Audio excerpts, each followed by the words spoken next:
प्रिय दोस्तों, नमस्कार। स्वागत है आपके अपने YouTube चैनल धर्मशास्त्र में। धनुष यज्ञ। मिथिला नरेश के वहां से विदा हो जाने पर ऋषि विश्वामित्र राम और लक्ष्मण को लेकर यज्ञ मंडप में गए। यज्ञ मंडप को अत्यंत सुरुचि के साथ सजाया गया था। उस भव्य मंडप को देखकर लगता था मानो वो देवराज इंद्र का दरबार हो। देश देशांतर के राजा महाराजाओं के बैठने की अति सुंदर व्यवस्था की गई थी। मंडप के ऊपर बहुमूल्य रत्नों से बने झालर युक्त आकर्षक वस्त्रों का बेतान तना हुआ था।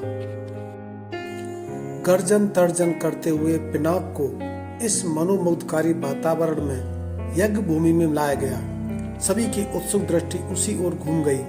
सहस्त्रों व्यक्ति उस धनुष की ओर विशाल गाड़ी में धीरे धीरे खींच रहे थे।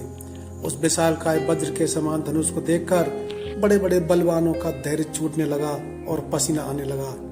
पिनाक को यथास्थान पर स्थापित कर दिया गया। राजा जनक के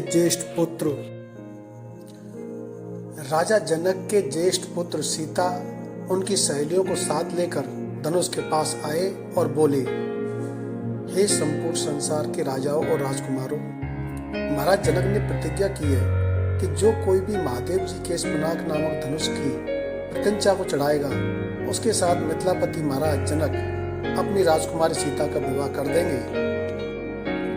राजा जनक की इस प्रतिज्ञा को सुनकर राजा और राजकुमार बारी बारी से उस धनुष पर प्रत्यंचा चढ़ाने के लिए आए, किंतु भरपूर प्रयास करके भी उस पर प्रत्यंचा चढ़ाना तो दूर, उसे हिला भी नहीं सके।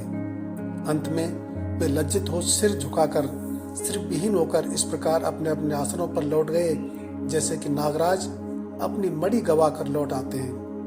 इस प्रकार एक एक करके सब राजा और राजकुमारों को विफल मनोरथ होकर लौटता देख महाराज जनक बहुत दुख हुआ। उन्होंने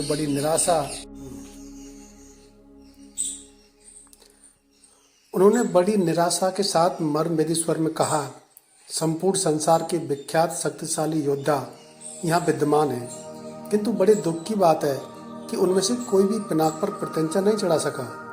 उनकी इस असफलता को देखकर ऐसा प्रतीत होता है कि पृथ्वी शूरवीर क्षत्रियों से खाली हो गई है। यदि मुझे पहले इस बात का ज्ञात होता, मैं अब इस संसार में वास्तव में कोई क्षत्रिय योद्धा नहीं रहा, तो मैं धनुष यज्ञ का अनुष्ठान कभी नहीं करता और न ऐसी प्रतिज्ञा करता। लगता है कि मेरी पुत्री सीता आयु पर्यंत कुंवारी रहेगी। परमात्मा ने उसके योग में विवाह लिखा ही नहीं।